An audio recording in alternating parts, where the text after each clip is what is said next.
Shalom à toutes et à tous, je suis Rav Emile. Et moi, je suis Rabbanit Myriam. Ensemble, nous sommes les rabbins de la communauté Ayeka. Aujourd'hui, nous voulions vous parler d'un sujet qui fait peut-être un petit peu polémique, la question de la dénomination. Qu'est-ce que l'orthodoxie moderne?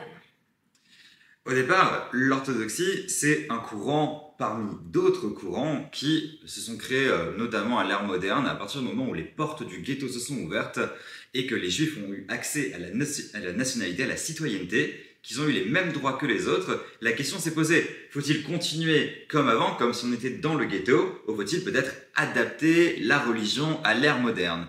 Alors, à ce moment-là, il y a un courant qui se crée, que vous connaissez peut-être, qui est le courant libéral. Et ce courant libéral, lui, répond par l'affirmative en disant « Il y a beaucoup de choses qui peuvent être, on va dire, enlevées, parce que l'ère moderne nous a appris quelque chose de nouveau, c'est un nouveau soubresaut de l'histoire de l'humanité, et donc nous pouvons enlever certaines traditions qui nous dérangent, notamment à l'époque, la référence à Israël, au sionisme, parce qu'ils percevaient cela comme étant antipatriotique. Ils ont instauré la mixité au sein de l'office, ils ont instauré le fait de faire des Dvar Torah et des shiurim, des sermons en langue vernaculaire, c'est-à-dire la langue de l'époque et non plus le yiddish. Il y a beaucoup de changements qui ont été mis en place, certains changements qui sont rentrés dans les mœurs même pour les orthodoxes aujourd'hui, et certains changements qui ont été rejetés en bloc. Ce qui est très intéressant, c'est que quand on dit orthodoxie, je pense qu'il y a un grand nombre d'orthodoxes qui vont dire « Nous, on est les héritiers directs des pharisiens, donc on est les héritiers directs du Talmud, il y a toujours eu une orthodoxie. » En réalité, il y a une évolution historique qui montre bien qu'on avait des communautés très diverses et variées, avec des degrés de pratique qui pouvaient être plus ou moins cohérent en fonction d'un lieu donné où on allait suivre une autorité locale, mais l'orthodoxie en tant que courant distinct ne va apparaître effectivement qu'à l'époque moderne, et c'est de ce courant qu'on va se revendiquer. J'ajouterai à tout ce qu'Émile vient de présenter le fait que la loi juive, le rapport à la loi juive est différent en fonction des dénominations.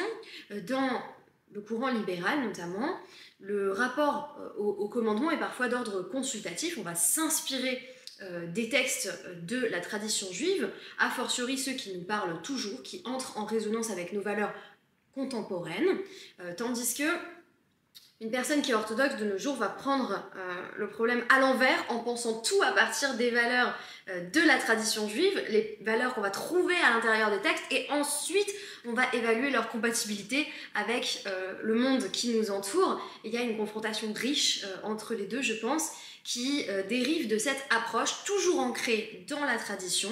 Donc on va jamais lésiner sur le rapport au texte, on va toujours revenir au texte avant de se demander si quelque chose est permis, acceptable, ce qui fait que pour nous, la halakha, la loi juive, n'est pas consultative. Il n'y a aucune mitzvah dont on puisse se débarrasser. On doit pratiquer bien entendu les 613 mitzvot, et les seuls ajustements que l'on va faire du point de vue par exemple de l'office du rituel vont être bien entendu dans le cadre de la loi juive et en suivant des autorités, des sages de notre époque, qui bien entendu s'inspirent des sages d'époque révolue, qui vont nous permettre d'adopter certains changements. Et c'est effectivement ce qui va nous différencier des libéraux. Les orthodoxes, tous les courants orthodoxes de l'ultra-orthodoxie jusqu'à la moderne orthodoxie, considèrent que la halakha est obligatoire, c'est-à-dire qu'il faut toujours se rattacher à une autorité rabbinique, à un rabbin. Il faut toujours se rattacher à la jurisprudence. Nous-mêmes, quand nous disons que nous venons et que nous créons la communauté de l'orthodoxie moderne en France, ce que nous voulons dire, ce n'est pas que nous arrivons et que nous écrivons nous-mêmes un nouveau Shulchan Aruch, tout simplement. Ce qu'on fait, c'est que nous avons été formés dans une yeshiva, dont on va vous parler juste après, et que les décisions qui ont été rendues par nos rabbins, par nos poskim, nos décisionnaires, nous ne faisons que les appliquer ici. Et ce sera la grande différence avec les libéraux. Je pense qu'il y a beaucoup de gens qui se disent ah oui, c'est ton rabbin, mais en fait ils ont 27 ans, ils prennent des grandes décisions à l'Afrique. En réalité, ce qu'Émile a raison de souligner, c'est que nous entreprenons ce projet de communauté avec le Stempel, avec l'aval d'autorités rabbiniques bien plus compétentes que nous, qui nous dépassent à la fois en années et bien sûr en sagesse. On pourrait mentionner le Rav Daniel Sperber ou encore le Rav Dov Linzer. Donc nous avons derrière nous des décisionnaires qui nous permettent de prendre ces décisions, d'organiser l'office comme nous le faisons. On estime qu'on n'a vraiment pas inventé grand-chose en fait. C'est vrai. On se situe dans la continuité de références à la fois philosophiques et on se situe dans le cadre de précédents de lois dont on va vous parler de façon un peu plus détaillée, mais ce qu'il est important de souligner, c'est que nous, on ne fait en fait que proposer en France une version de ce qu'on a observé nous-mêmes à la fois aux États-Unis et en Israël et qui nous parlait beaucoup, mais on est responsable que de cette importation et pas du tout de la création d'idées nouvelles. Donc voilà, c'est pas un courant hors sol et surtout, il n'est surtout pas porté par nos 4 petites épaules. C'est ça, et la blague à l'école rabbinique, c'est que nous étudions que pour le Shabbat, puisque le reste des jours de la semaine, on peut prendre notre téléphone et dès qu'on a une grande question halachique qui est compliquée, on peut appeler nos rabbins.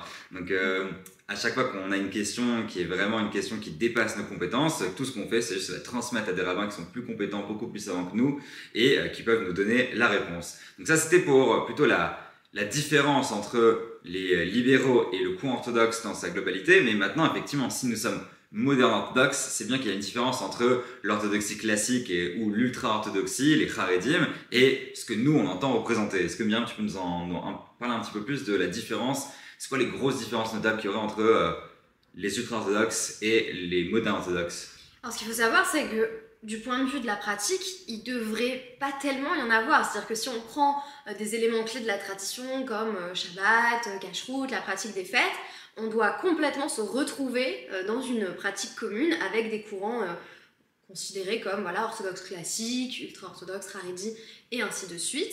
En réalité, là où il y a une différence, c'est, je dirais, sur le rapport à la modernité. Est-ce que la modernité est d'emblée soumise à caution ou est-ce qu'on estime qu'il peut y avoir une confrontation, là encore, productive entre ce qu'on va appeler la modernité, je vais détailler dans un instant, et les références internes à la tradition juive?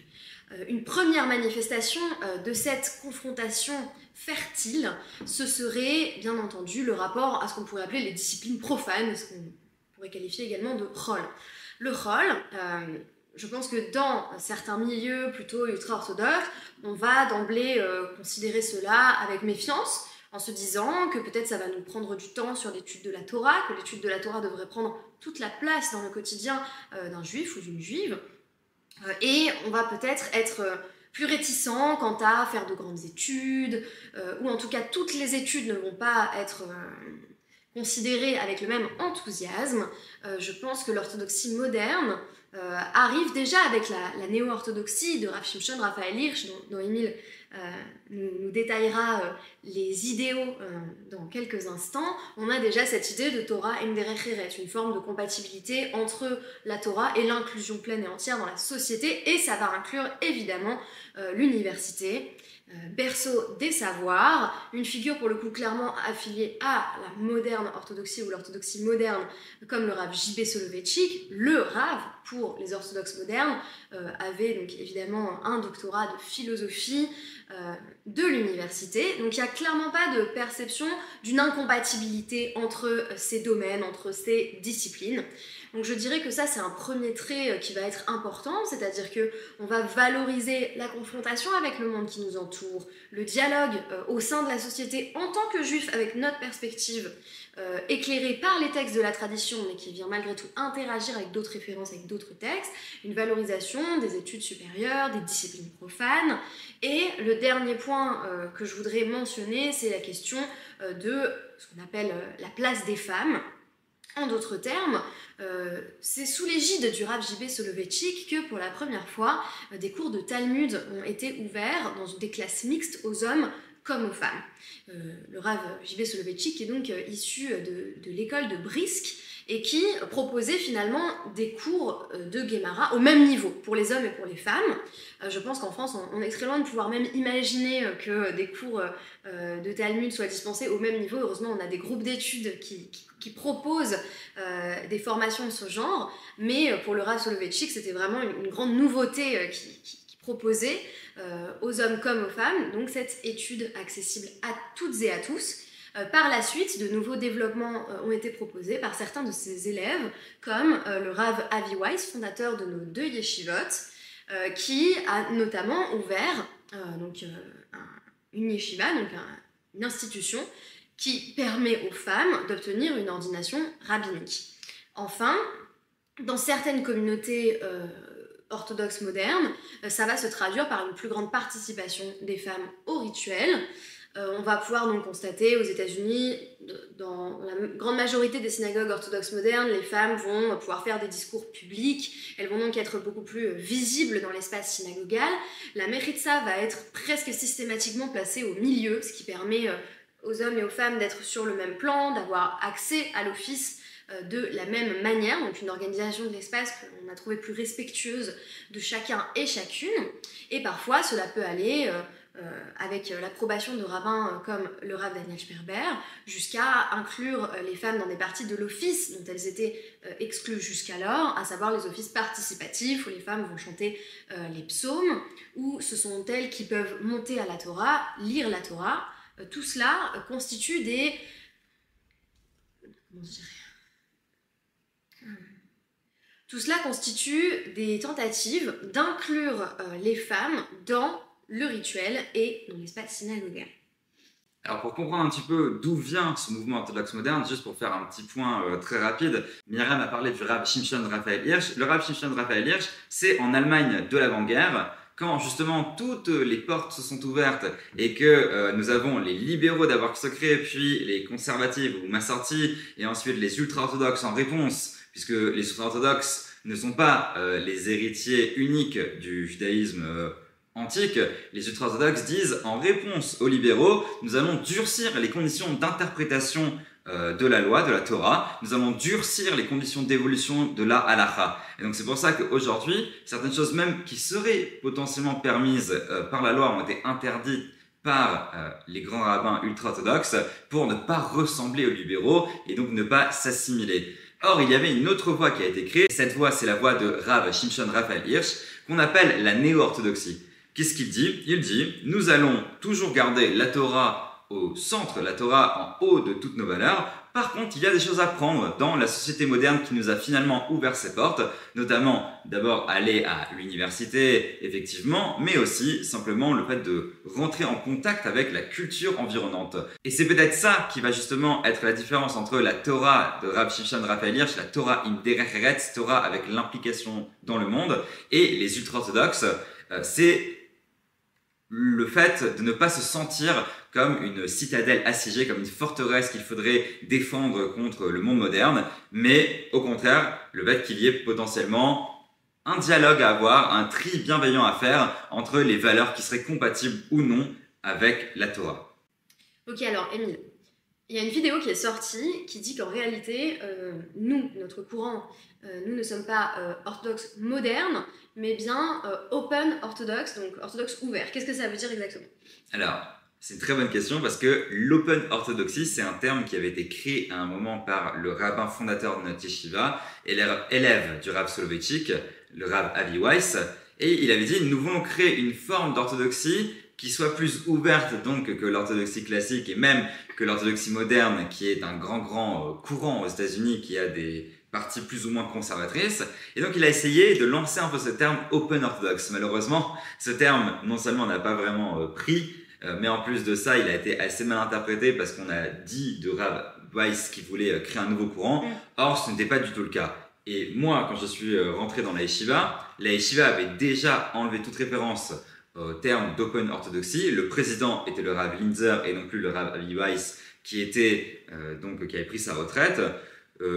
Notre yeshiva s'est toujours revendiqué de l'orthodoxie moderne. L'open orthodoxie, c'était une façon un peu maladroite de vouloir exprimer quelle était la spécificité de cette orthodoxie moderne. Par contre, ça n'a jamais eu vocation à créer un nouveau courant. Donc c'est vrai que souvent on nous dit « Ah, en fait, vous êtes open orthodoxe, pas moderne orthodoxe ». Non, nous sommes moderne orthodoxe. Par contre, oui, il est vrai que l'orthodoxie moderne est un grand spectre et que nous sommes sur le spectre, disons, le plus progressiste, celui qui accepte et qui reconnaît les femmes rabbins, celui qui encourage les femmes à participer plus dans le rituel et pas tous les courants de l'orthodoxie moderne l'acceptent. Il est vrai, notre Rav a créé d'abord la yeshiva en partant de la Yeshiva University. La Yeshiva University est, elle, on va dire, le centre de l'orthodoxie moderne encore aujourd'hui aux États-Unis et elle est beaucoup plus conservatrice que nos yeshivot. Donc nous ne sommes pas un autre courant que l'orthodoxie moderne. Par contre, nous appartenons à un pan de l'orthodoxie moderne qui est sur un spectre qui peut parfois, sur certains points, être opposé au spectre le plus conservateur de ce même courant.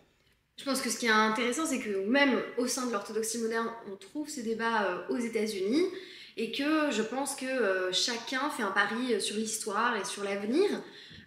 Nous faisons le pari que dans 50 ans, dans 100 ans peut-être, on aura de plus en plus de femmes qui vont diriger des communautés, de plus en plus de femmes rabbins, de femmes qui vont être conseillères en loi juive, donc spécialement sur les questions de Nida ou pas, conseillères auprès des tribunaux, on va peut-être, qui sait, développer une pratique de femmes juges à la manière de Déborah. Bref, on pense que l'histoire va aller dans notre sens. Et je pense qu'on peut faire un pari inverse, je le comprends parfaitement, et chacun mise sur l'avenir et sur les évolutions historiques. Moi, il me semble qu'on va dans le sens de l'histoire tout en restant fidèlement ancré dans la tradition. Et c'est quelque chose qui nous tient à cœur.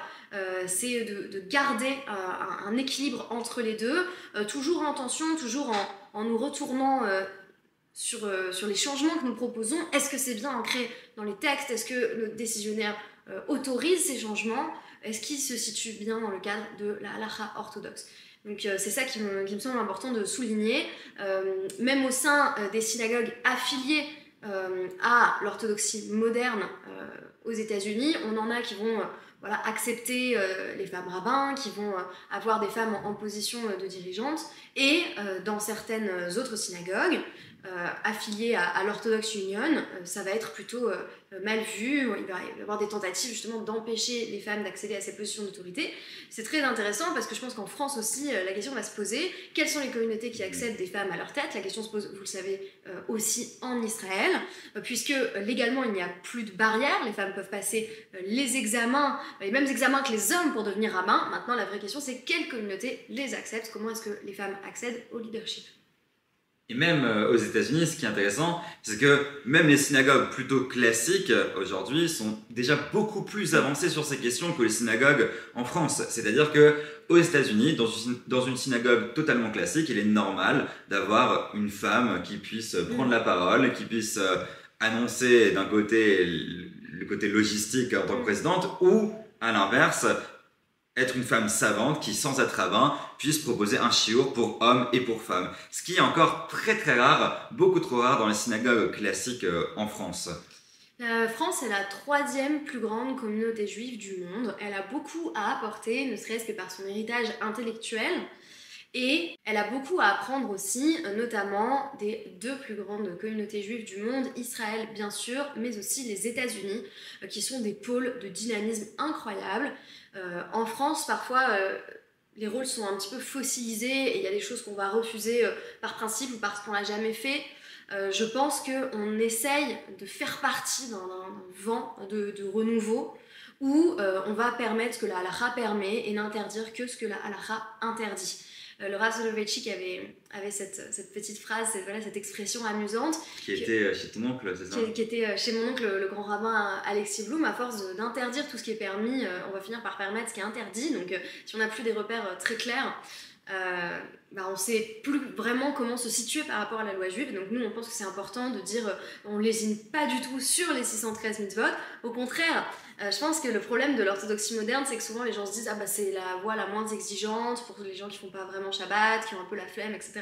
Alors que pas du tout. Une vraie orthodoxie moderne, elle est plus exigeante parce qu'elle va engager les femmes à participer aux offices, à être présentes aux offices. Donc ça va impliquer une organisation différente. Par exemple, aux États-Unis, il va y avoir plusieurs offices pour que à la fois le mari et l'épouse puissent être présents à l'office et donc garder les enfants sur des créneaux différents. Enfin, tout est pensé pour que les hommes et les femmes soient pleinement inclus dans le rituel. Je pense qu'en France, où on n'a même pas encore de hérouve et où parfois les femmes ne sont pas vraiment les bienvenues avec leurs enfants, ça fait rêver. Et donc c'est aussi ça qu'on essaye d'apporter sur ce qu'il y a de mieux en fait en Israël, où la question ne se pose même pas, où les synagogues sont remplies d'enfants, et aux États-Unis, où on a vu de nos propres yeux, en y ayant vécu, des changements de ce genre qui nous paraissaient tout à fait positifs et surtout nécessaires au XXIe siècle. Bon, Myriam, t'es quand même femme rabbin, c'est quand même un nouveau rôle, le fait d'être femme rabbin. Est-ce que c'est pas un peu une invention quand même assez moderne, le fait de dire je suis femme rabbin? Alors, femme rabbin, la problématique, elle me semble liée à l'apparition d'un titre, d'une position de leadership qui a peut-être pour le coup été longtemps officieuse. C'est-à-dire que moi j'ai choisi volontairement ce titre de rabbinite qui était longtemps celui que portait la femme du rabbin, rabbinite ou rebbetzin. Et en réalité, il m'a semblé que la femme du rabbin, avant d'être femme rabbin, a longtemps eu implicitement un rôle de leadership, notamment auprès des femmes de la communauté. Je l'ai beaucoup vu, ne serait-ce qu'auprès de ma chère tante Anne Bloom, donc, épouse du grand rabbin Alexis Bloom, qui était très présente dans la communauté, qui aidait les fidèles, qui les guidait. Alors c'est vrai que les femmes n'allaient pas trancher sur des questions notamment liées à la halakha. En revanche, ce rôle de leadership, il ne relève pas d'une grande nouveauté. Sur la question halakhique précisément, sur la question de la possibilité de légiférer, ce qu'il faut savoir, c'est que tout a commencé par la question des yoatzot halakha, des femmes qui allaient répondre à des questions de nida, des questions sur les règles des femmes juives. Alors pourquoi? Eh bien tout simplement parce que certaines femmes ont éprouvé comme un manque de tsniout, un manque de pudeur, de devoir poser toutes ces questions très intimes à des hommes. Donc ça paraissait plus spontané d'aller voir une femme et de lui présenter ces questions. Et par la suite, on a constaté que les femmes étaient à même de se prononcer sur des questions de loi juive, puisqu'elles égalaient ou elles dépassaient les hommes dans la connaissance des lois de Nida.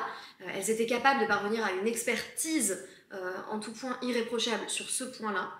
Elles étaient également capables d'avoir accès aux Mekorot, aux sources de la tradition, et de les interpréter, pour peu qu'elles aient reçu, bien sûr, la formation d'un Rav. Et c'est exactement ce que j'ai fait à la Yeshivat Maharat. J'ai eu 4 ans, donc avec cours de halakha tous les jours, avec le Rav Jeffrey Fox, qui m'a enseigné à lire ces textes, à les interpréter, pour pouvoir rendre des petites décisions légales moi-même. On a déjà évoqué le fait que quand on a des très grosses questions difficiles qui demandent une vraie expertise textuelle et technique, là on se tourne vers des figures plus compétentes que nous, les rabbins qui nous ont formés. Et d'ailleurs, ces rabbins-là rendent parfois des décisions qui ne sont pas complètement égalitaires, notamment sur la question du minyan, donc le quorum de 10 hommes qu'il est nécessaire d'avoir pour une prière, eh bien c'est encore 10 hommes pour nos rabbins et non pas 10 hommes et femmes. Je me rappelle que j'avais demandé au directeur de ma yeshiva, le Rav Jeffrey Fox, est-ce qu'on peut faire quelque chose pour compter les femmes au minyan? Parce que spontanément, quand j'ai commencé mes études et donc je n'avais pas vraiment analysé les textes en profondeur, je pensais que ce serait évidemment possible de compter 10 juifs.